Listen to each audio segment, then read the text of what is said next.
Now it is my honor to introduce Brian L. Berman, Data Dissemination Specialist, Customer Liaison and Marketing Services Office, Data Dissemination and Training Branch of the U.S. Census Bureau. And he's talking today about the Virtual Census Business Builder workshop, where you learn how to use the Census Bureau's newest data tool, Census Business Builder, to optimize customer outreach, inform growth decisions, and strengthen appeals for funding. So I'm going to go dark now and turn it over to Brian. Thank you, Brian. Wonderful. Thank you, Alan. It's great to be here. Love the Seattle Public Library. Again, my name is Brian Berman. I'm a data dissemination specialist. I have my esteemed colleague, Kim Davis, with me. We're grateful to have her. She's going to be in the chat monitoring. If you have questions, you can put them in the chat. Or if you want to, you can come off mic and ask a question. That's okay too. I'd say reserve your most difficult questions for the chat for Kim because she's super smart.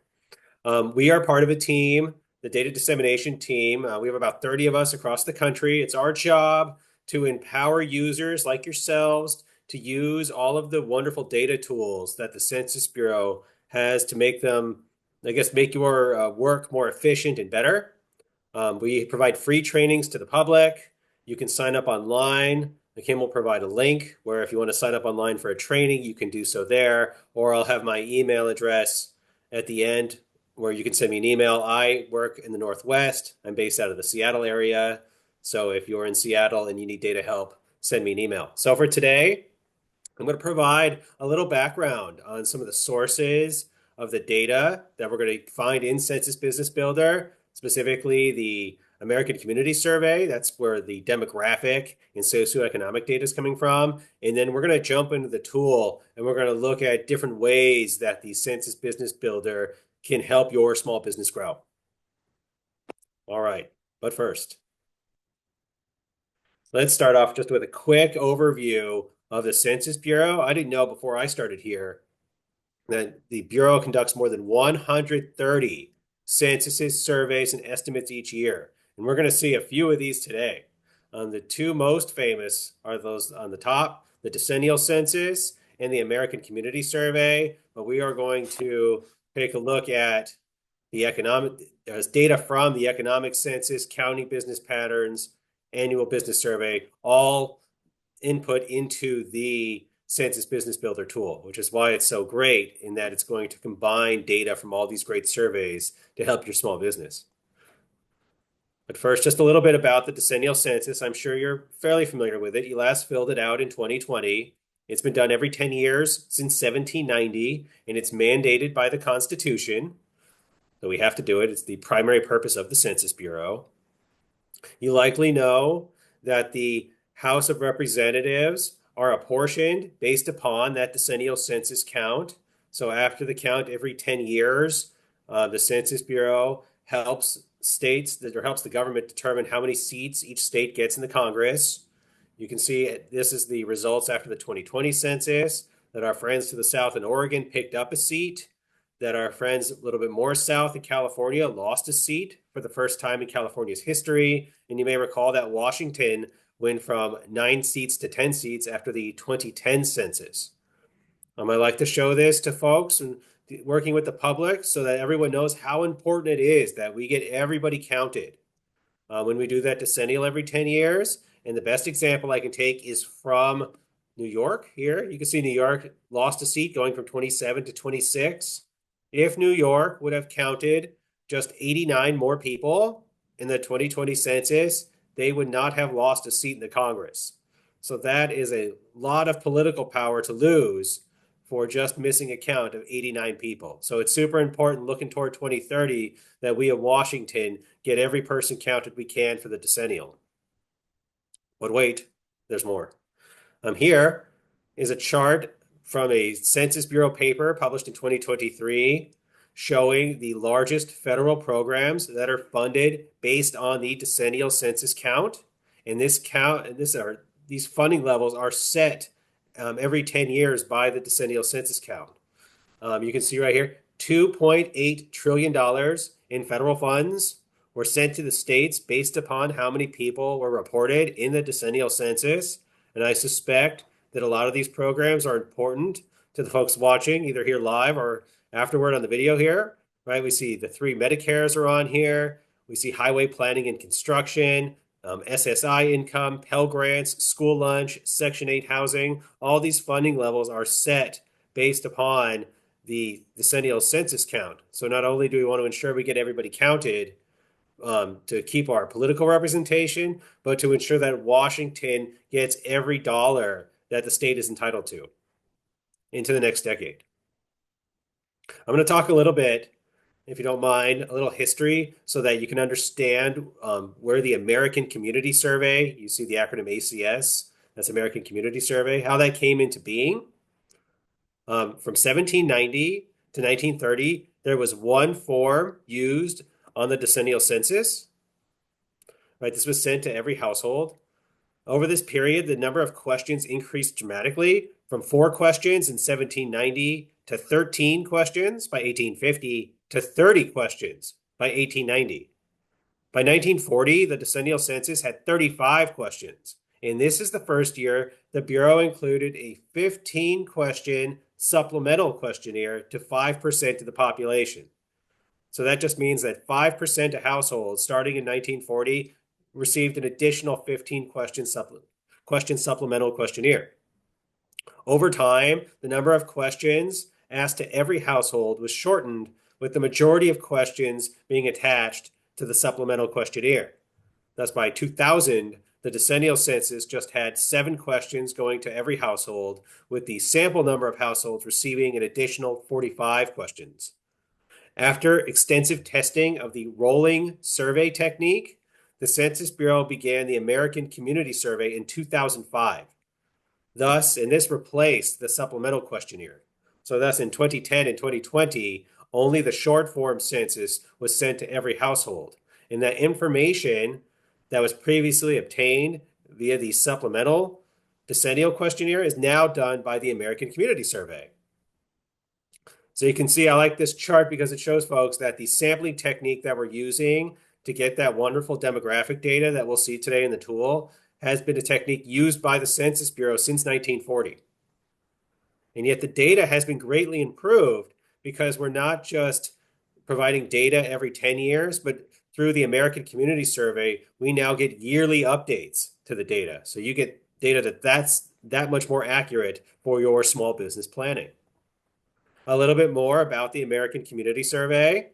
It's sent to 3.5 million addresses each year, and it's really done monthly. So you can think of it as about 290,000 surveys are sent out each month to households on a continuous basis.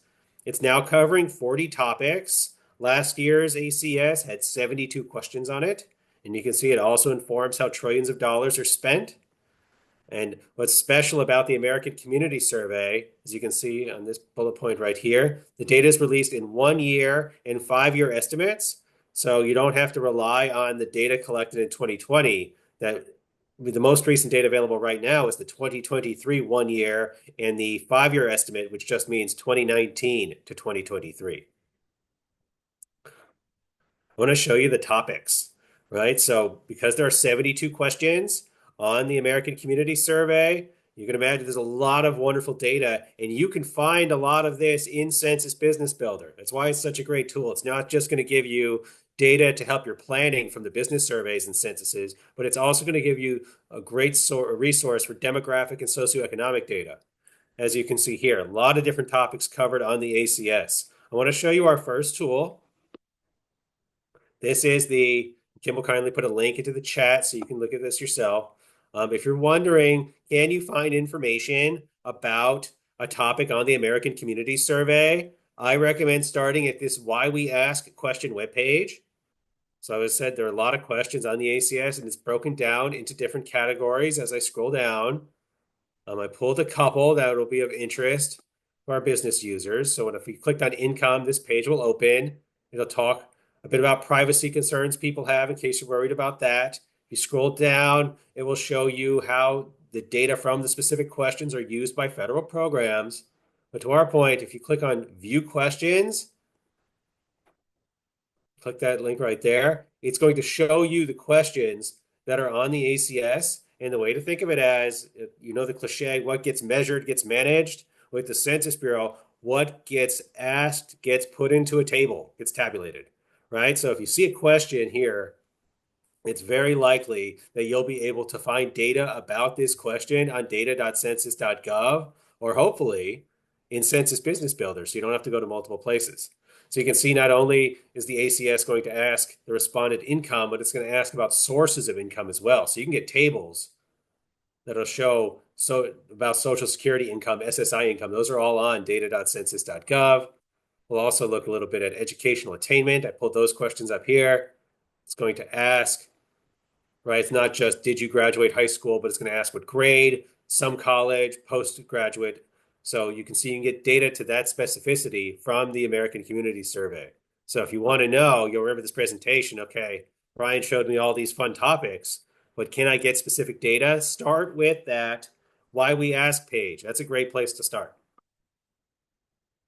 Let's jump into everyone's favorite slide, uniformly, the geography slide. And this is important for us so we know how to optimize our time with the Census Business Builder. So this graph, the geographies that are connected by lines, they nest into one another. So you can see that a congressional district, school districts nest into states. With the Census Bureau, a place is a city. So Seattle is a place. For Census Business Builder, and this part's super important. I want to make sure I make this point to you here. We want to focus on states, counties, and tracts. This is where you can get the most data. You want to stay on this line right here, and you will get the most data you can out of Census Business Builder. When we're running reports on business reports, as we'll do in a moment, we want to run them at the county level because a lot of our main business report, the county business patterns, is done at the county level. So you're going to get the most data at the county level, but we're also going to take a look at data at the neighborhood level. I'm going to show you how to use Census Business Builder to create a map to optimize, let's say, outreach to customers, for example. If you're opening up a business and you want to see which neighborhoods are spending the most per household on a particular item like dining out or retail, entertainment, things like that, we can do that map at a neighborhood level. And for the Census Bureau, when I say neighborhood, think census tract. And a tract has about 4,000 people in it. Okay, so these are the key terms. So the new geography to keep in mind is the census tract, which just means neighborhood. And as long as we stay within states, counties, and tracts on Census Business Builder, we will be great. 2 more slides, and then we're jumping right into the tool. There's no holding us back now. Okay. I like this slide so you get an idea of the power of the Census Bureau's first ever cloud-based data tool, right? You can see 10 different censuses and surveys are going to be inputted into this one tool. There's a lot going on, right? We just talked about the American Community Survey. This is where our demographic and socioeconomic and housing data is coming from. But you can see there's a lot of wonderful business data in here too. And what's particularly unique to Census Business Builder and for your small business is the consumer spending data, right? Which is a great tool, and I think you'll really enjoy. So today, we've got these 4 objectives that I want to show you how to do with Census Business Builders, 4 of our more popular uses. These are just 4. It can do much, much more, but we'll go over these today. First, we're going to create a map at the county level with multiple variables, which you can't do with any other tool. It can be demographic, socioeconomic, or consumer spending. We're going to create a comprehensive industry report that your small business might use for planning in the future, maybe expansion.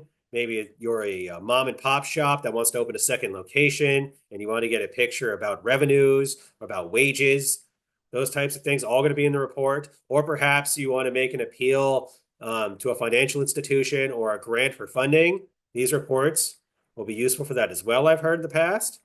Third, we're going to map consumer spending data by neighborhood.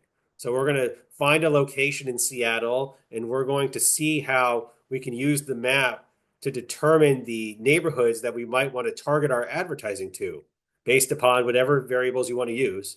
And then fourth, which is a new fun way that people have been using Census Business Builder. We're going to use, again, at that neighborhood level, we're going to create aggregate demographic, socioeconomic, and consumer data for a customized geography. So, in Seattle, we have all these wonderful neighborhoods that might not necessarily nest into a single zip code, right? The Seattle's a big city. Some of the neighborhoods I've worked with in the past encompass two census tracts. Remember, a tract is about 4,000 people. I'm going to show you an example of one Seattle neighborhood that's about 7 census tracts. So if you want to get a picture of the demographic information about your neighborhood or socioeconomic or housing data or consumer spending data for your neighborhood for Seattle, or maybe you're a library branch and you want to get an aggregate picture of the people around your local branch, you could use Census Business Builder to obtain this fourth goal.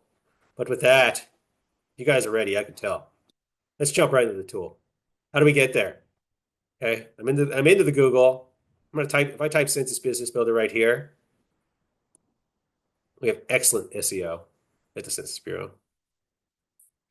So we'll click on that. And I want to show you this page first before we open the tool. Give it a second here. Sorry, it's been working a little slow today. I hope you'll be patient with me today. Okay, so if this is the main landing page, and here you can get webinars, you can get overview and tips for the tool itself. As they make updates, they've been updating this a lot. This is one of the Bureau's favorite new tools. Now it's on 5.8. As they add updates, they'll add notes on what's been changed. So this is a great place to start. If you want to open the tool, click the blue link here. I've got it opened over here. Okay, so there's a lot going on here, I know. I'm going to go slow.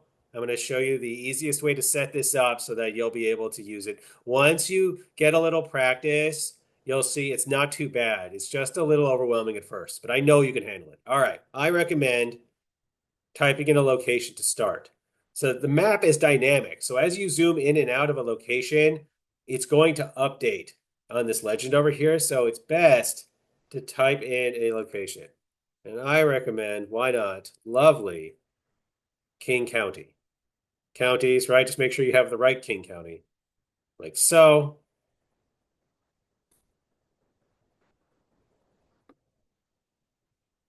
Just give it a little second to open. And then we're going to start over here and work our way left. Okay? So I recommend starting with the base map. You want to go into you click on the little globe here, scroll down, you click on streets. That's going to be helpful, right? You can kind of see the streets beginning to populate. It's still loading.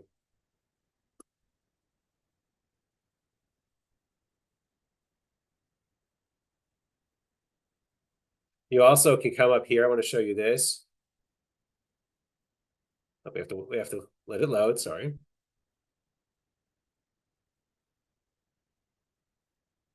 Sometimes you just have to be a little patient with it.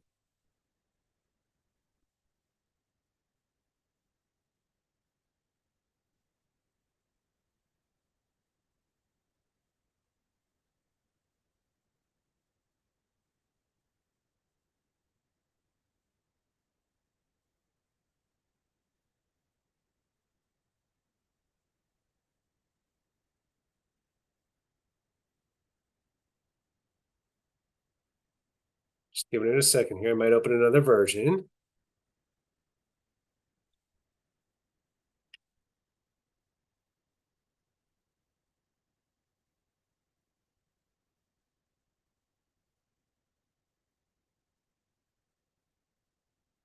Thanks for being patient with me.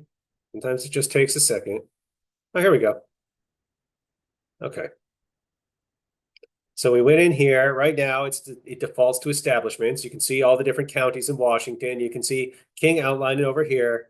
If I click on layers, see this sliding bar over here? I can change the opacity. Opacity just meaning how dark or light the map is. So if I get a little lost where I am, especially when we're doing neighborhoods, you can see how the colors kind of fade away. It defaults to 0.8. I might put it on 0.7 so it's easier to see. Okay, so once you did your base map, You did your opacity bar. We want to put in our variables. So what's neat about Census Business Builder is I can put in two variables at once on a map. Now, I recommend thinking of the map as a way to look at consumers and residents. That's a great use for that. And then we'll get our business data through the reports. That's what I would recommend in going about this. So to do that, you want to focus. You can see there's two variables. So right now we're focused on the first variable. I focus on consumer residents and consumer spending. So I just want to show you all the wonderful data that you can put on one of these maps. And what you'd want on your map will depend upon your business, right? So we're going down, you can see population, dividing percent. So a lot of that information, we looked at that chart of all the different ACS questions, is available here in Census Business Builder, right? Divided into different age groups. You've got working age, percent over 65. Maybe you have a company that appeals to folks in retirement. You'd want to see that on your chart. Right, we have race and ethnicity data down here. We go to socioeconomic. Let's go back up. Median household income. That's probably important to most businesses. Educational attainment. Remember, we looked at those questions. That's right in here. Average household size. If you want to use the tool to kind of map a picture of your community, let's say like with poverty, that's here. Percent disabled is here. Healthcare coverage is here. If you click this option here, you can expand, right? So we're looking at commuting, right? Drive a load, do carpool. That's all here. We've got veteran data, percent foreign born. Let's say you're a business that appeals to people that speak Spanish at home. Maybe you want to put that on your map. All right, here. Housing is a great category. If you're interested in median rent and you want to put that on your map, that's where it is. It's under housing, as is average rent. Or maybe you are a person that deals in properties generally and you want to know you're interested in vacancies, things like that. Occupied housing units, vacancy rate, that's all here too. Right, the broadband data is under housing as well. Right, so you have this option for all this great demographic, socioeconomic, and housing data we can put on our map. And I also want to show you, and this is the part I think people really like, especially our small business owners, it's this expenditure per household data. Look how awesome all this is. All these great categories we can map, and it even expands to be more specific. Let's look at apparel, for example. It's not just all apparel for a household, men's, women's, children's, footwear, right?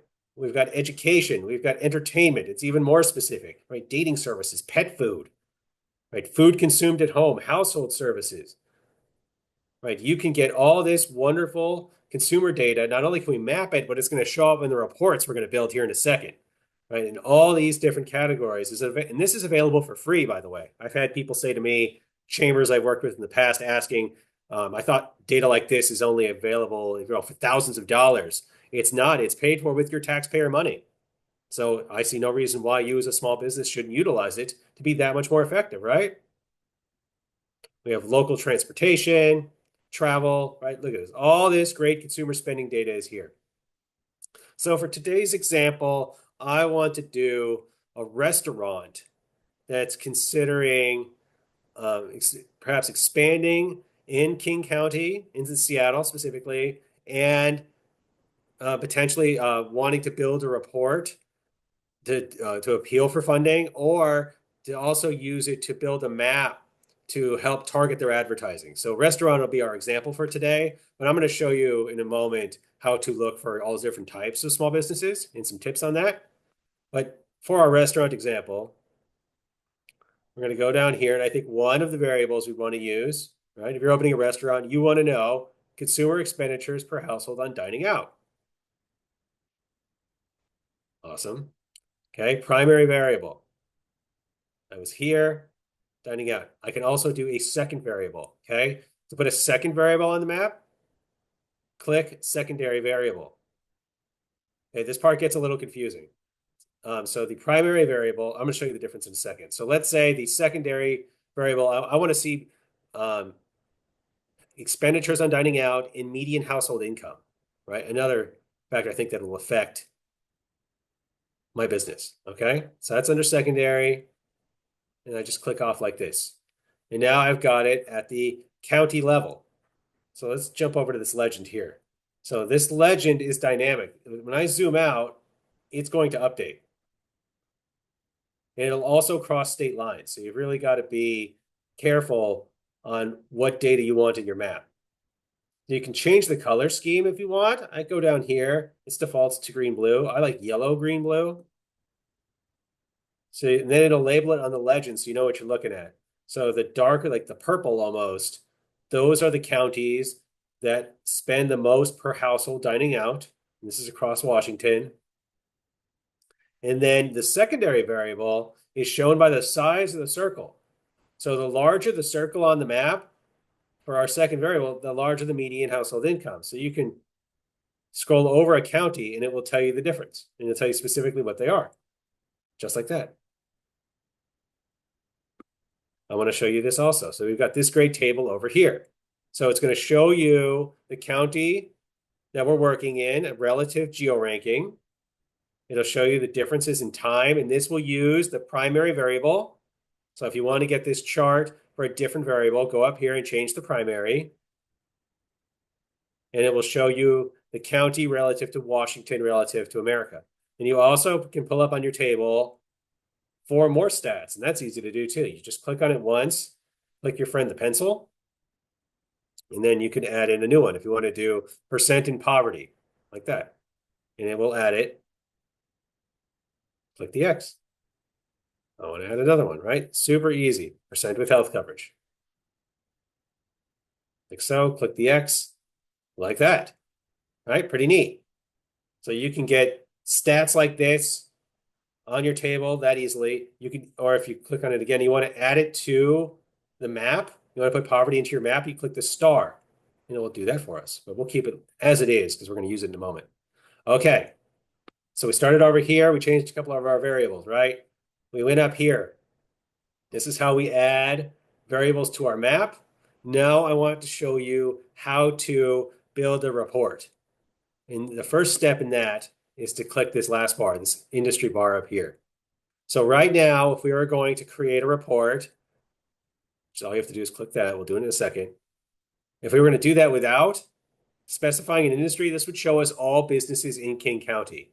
But there's such a large range, right, in King County that if you're thinking about opening a restaurant, you want restaurant information, right? You want to know wages and revenues for a restaurant or whatever business you're going to open. And if Kim, if you would be so kind as to drop in the link to the NAICS codes, we are going to talk about that for a second.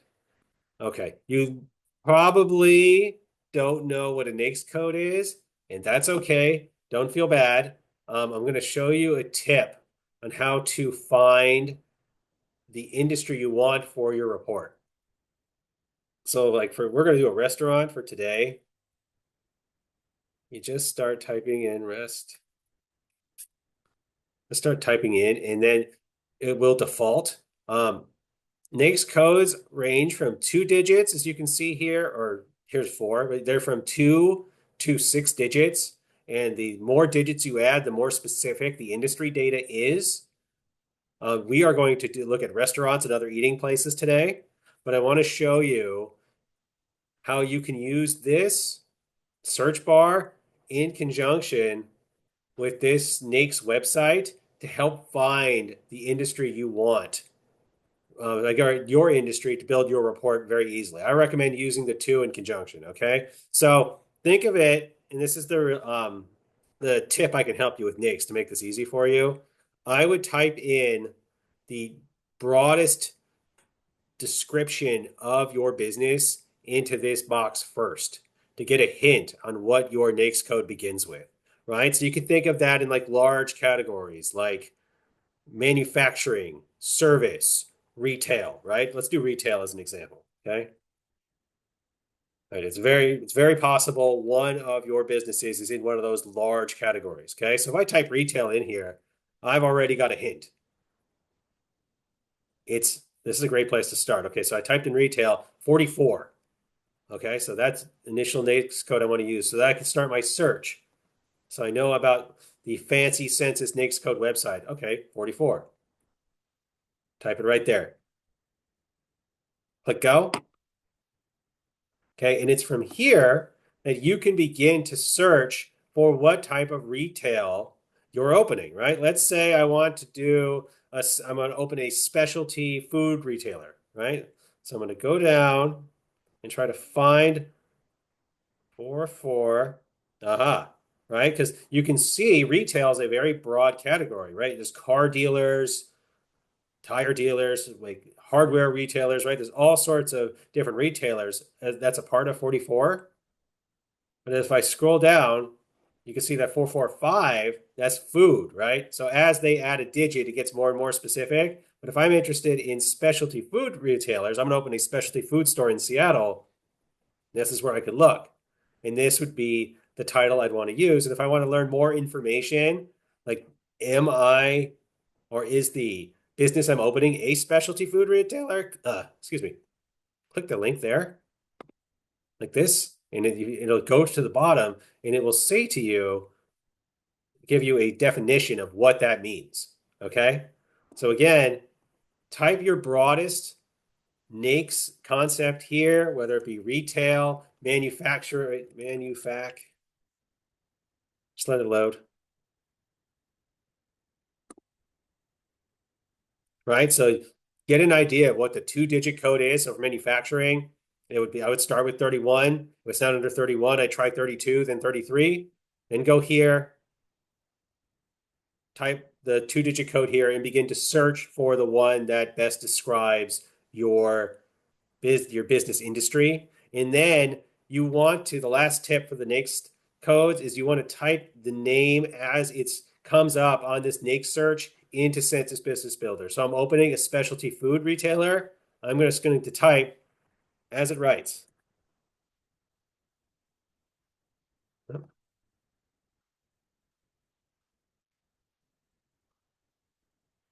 That's better. Specialty food. So this one says stores instead of retailer, but you can see it's the same 4452. If the code matches 4452, you found the right one. Okay, so that's my quick tutorial on NAICS codes and how to find the industry to build your report. If you have trouble, which you would certainly not be the first, I know I have my own troubles, you can send me an email on your just a data dissemination specialist and say, I want to find a report. I'm not sure if I should be using the 2 or the 4-digit or the 6-digit, and we'll make a time and we'll try to figure it out together. Okay. But that's just a good place to start with this. But for our example today, I have to love to spell publicly, one of my favorite things. Today we're a restaurant, right? We're a restaurant looking to expand. Okay. Just click on it like this, and you can see how populated up here. That means we did it right. Okay. Click off. Okay, so I've got my restaurant, I've got my county. You can see my counties up here. Let's build one of these fun reports. And you know what to do. Click create report. Okay, to make sure we have the right report, locality correct, right? We want to run our reports at the county level, and then it's specifying our industry. So this is where we'll be able to get the best information we want. I want to call your attention at first to this table of contents. If you want to add this report as an appendix to, let's say, a funding appeal of some sort, you could use this table of contents, use the pencil right here, to take out certain parts of the report you don't need. So they just have the relevant information. So I click with the pencil, and you probably don't need supply chain information if you're making an appeal to open a second restaurant. You can click the little eyeball, and the supply chain information will be removed. Then click the check mark like that. And then you can export up here, just like that. Okay, let's scroll down. Let me show you that's all that's in this report. This is pretty great stuff. All right. So if you want to toggle through, use the table of contents on the left, as we'll do in a moment. But we'll go slowly through the report so you see everything that's here. Okay, so we've got, remember all those variables we could put into Census Business Builder to map? All of them are going to be put into a report for you to see. Okay, so this is for King County. Right, so all those variables are here. Demographic, socioeconomic, all here. Right, you want to see percent veterans? You can click on any of the variables and you'll get a chart. We'll update on the right, right? Median rent, populate on the right. Employment characteristics the same. This is really where the fun starts, though. Okay.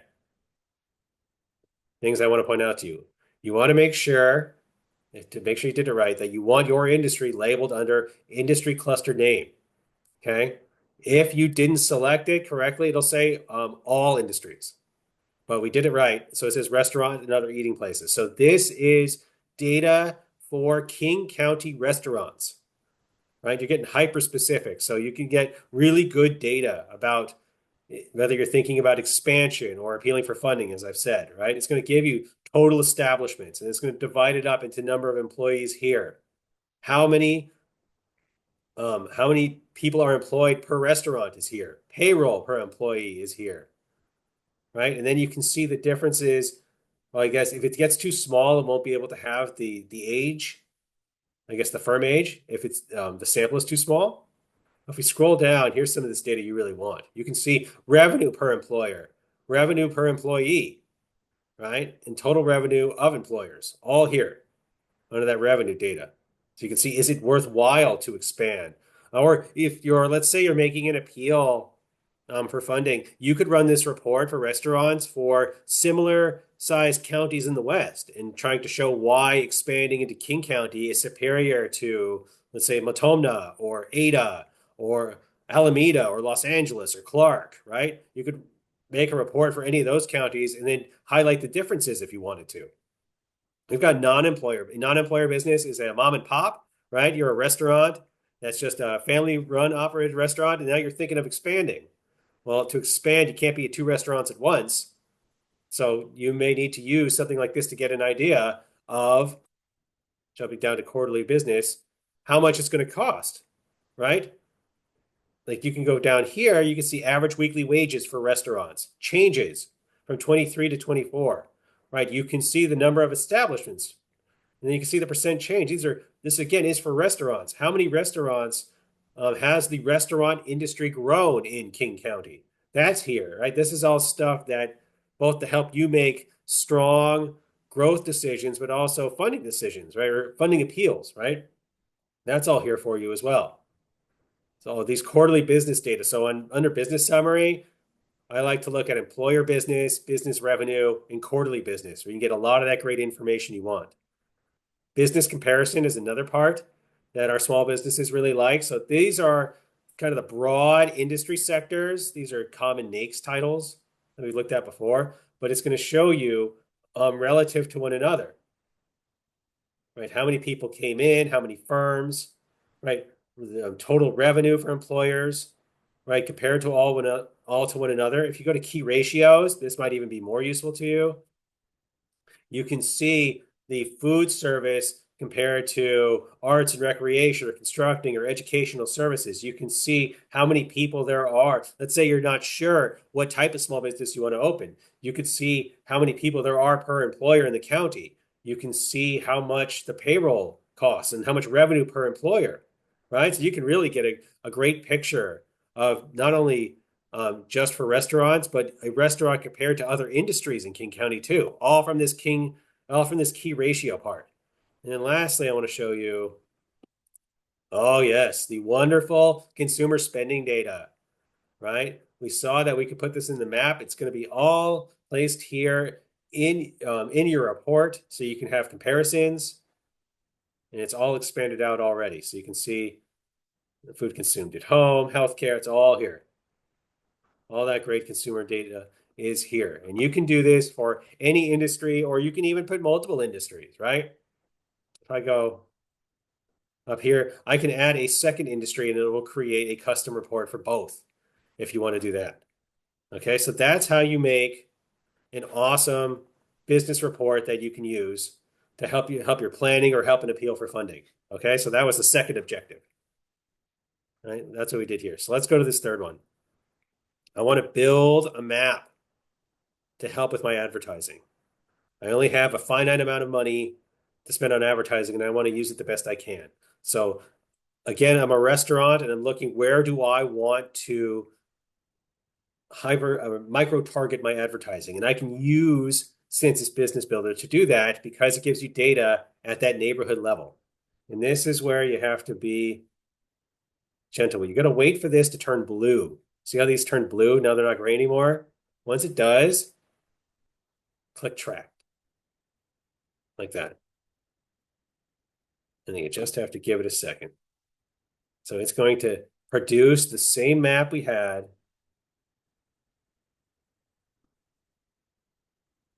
Once it loads at the neighborhood level.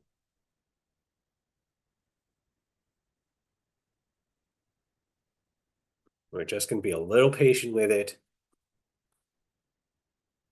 And you can see it begin to populate. Okay. I see there's a question. Do you want me to pause for a question and Jan can ask? Because that would be okay. Yeah, I was just curious why did we have to wait for it to turn blue and then what's the track feature there for again? Awesome. So no, thank you, Jan, for asking your question. Appreciate you. You don't have to, but so essentially a tract is a neighborhood. So what we're doing now is we're going to build a map, an outreach map for, so our hypothetical is a restaurant wanting to target their advertising because we have two variables in here. We have dining out and median household income. So we want to target our advertising to the neighborhoods that are spending the most dining out. And to get that information at the neighborhood level, we want to get it in tract form. Now, I'm sure most of you already know your census tract and especially your business's census tract, right? Everybody knows that, right?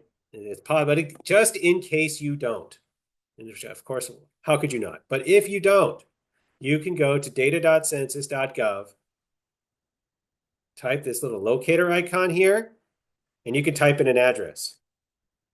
Let's do that now. So I'm going to type in, I believe this is the Fry Art Museum, 98104.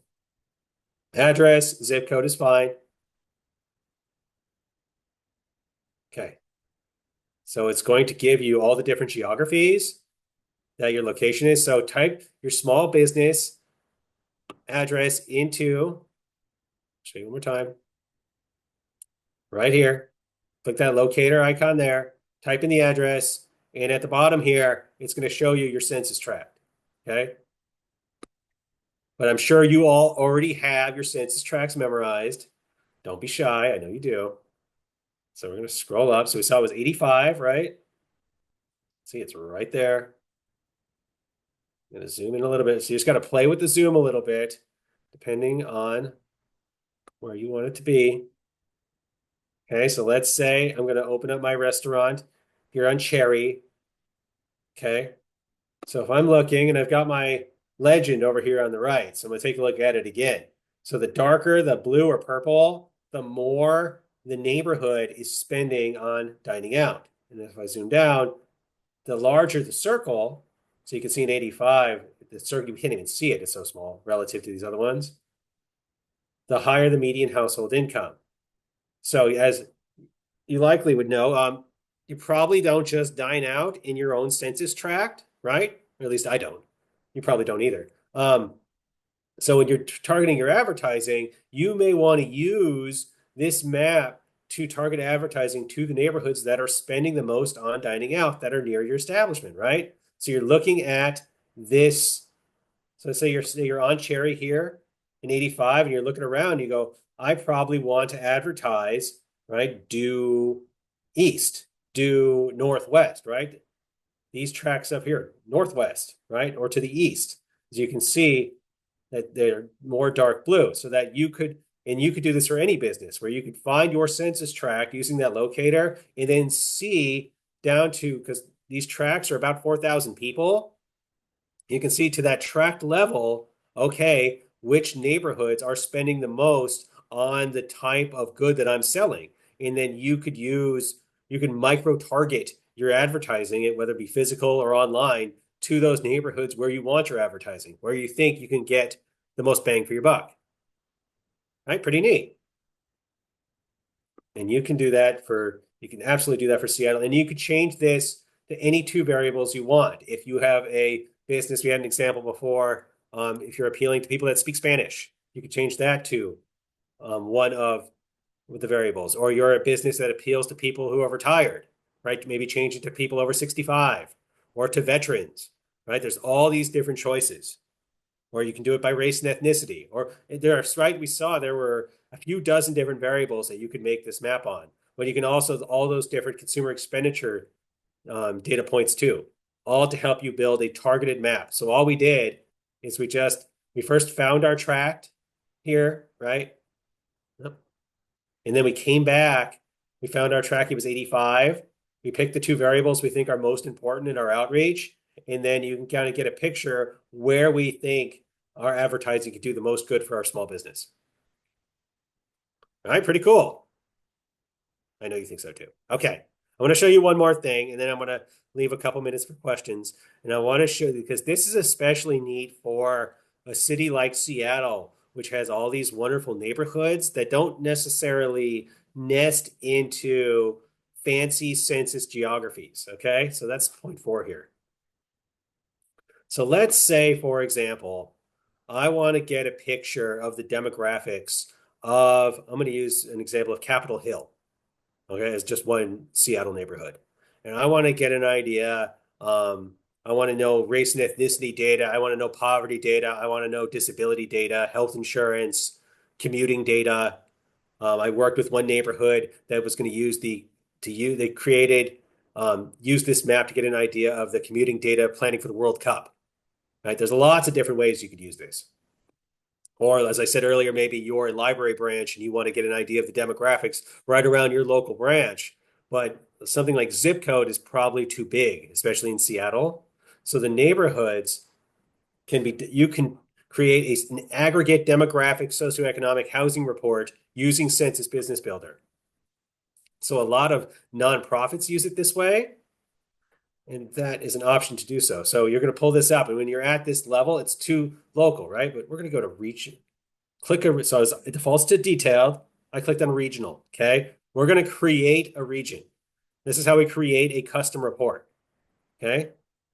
So regional view, create a region. You want to use the pointer. You can draw a shape. I don't know why you would do that. You'll see why. Because you can just point and click the neighborhoods you want to include in your regional report. So we're going to try to make one of Capitol Hill, or First Hill. Excuse me. So we can go here. And we can see First Hill's around here. So we know it's about 7 tracks or so from looking on the Google. And you can see as I click, they populate in here. So I know I'm doing it right. So this one, this one, this one, this one. So I know that First Hill I think it's a part of 3 different zip codes, but the best picture the most accurate detailed picture I can get of the demographics of this neighborhood is by going into Census Business Builder, going into this region view and selecting out the 7 census tracts that encompass the neighborhood, okay? Click, save edits like that. And now that you can see, once I've selected, now I get comparisons. I can compare 2 of the tracks to one another over here. They'll have the bar graph. But it's really helpful to folks I've seen is to use that report function again. Click report.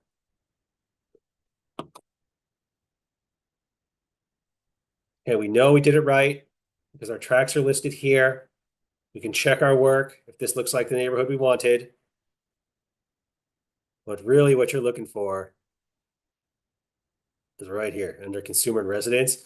You can see how now we've got aggregate data, right? Instead of you having to go into data.census.gov, make a table, export the table, add it in Excel, right? That's not as much fun. You can just go into Census Business Builder, select the 7 tracks that include the First Hill neighborhood, and now look at us. I love when it does the math for me. I bet you do too. All right? See how you can check that it's right? 7 tracks, about 4,000 people apiece, just under 28,000 people. Right? And so this is aggregate or cumulative information about First Hill, right? It's giving you the percent male for these 7 tracks combined, right? It's giving you percentages for race and Hispanic origin data. right? I'm dropping down here. I've got a percent poverty for the 7 tracks combined, educational attainment, all that great American Community Survey data that we saw one of those earlier slides, you can get at a customized geographic level. So not only could you do this for a neighborhood in Seattle, but you could do this for multiple zip codes, or if you're working on a project across multiple counties, or even let's say you're working on the south of the state, you could combine counties that cross state lines, that you want to look at the areas around Vancouver and Portland, for example. You could do that, right? You can combine any combinations you want to create one of these customized geographies to get aggregate demographic, socioeconomic data. Right, here's that commuting data I was speaking about earlier. So all of this, so you can use Census Business Builder to create a custom picture of a custom geography of your neighborhood or multiple zip codes, multiple counties. And you could even, I know that a lot of the neighborhoods want to get like, show me the average rent for my neighborhood.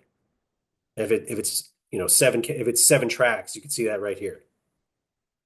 And then you could also, so for those customized geographies, you'll get consumer data, and then you'll also could get the consumer spending data if you're interested in that for a customized geography as well. Okay. That was fun, right, guys? Okay. So those are 4 of the ways that, in my experience with the Census Bureau, people like to use Census Business Builder. Again, my name is Brian. I am your data dissemination specialist here in the Northwest. Always happy to help if you have questions. If your organization or your small business could use a training on how to use this or any other data tools, we have a popular training that a lot of folks like to use for grant writing that's pretty popular that shows different tools than the one we did today. You can send me an email. We can set it up, or Kim put in that link earlier where you can sign up for trainings there. It's always a pleasure to be with the Seattle Public Library. I've got a couple minutes left if there are any follow-up questions.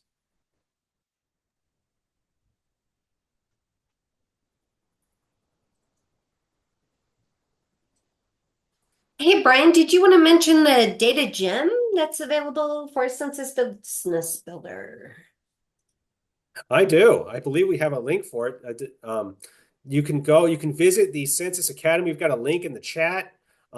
We have wonderful programs or wonderful videos and webinars online made by wonderful specialists, people way smarter than me. Great teachers that if you want to learn more about Census Business Builder or other census tools, you can go online to those data gems. They're about 5 minutes long, super easy and accessible. And the webinars are about an hour long. So another great, thank you, Kim, great resource to expand your census knowledge. Okay, well, wonderful. Thank you so much, Brian and Kim. It's great to have you, and you really shared an incredible wealth of knowledge and a wonderful tool that I think not only the people that are on the meeting right now, but also future people that are going to be watching this recording. Hello, people from the future. And also, please do check out Library to Business on spl.org. We have a lot of great resources there, all free with your library card. You can also meet with a Library to Business team member. We have programs on protecting your intellectual property, meeting with attorneys, asking questions, that kind of thing. So a lot of great free stuff from Census, also from your library. And thank you so much. And yes, this recording will be online at spl.org. Thank you for asking that question.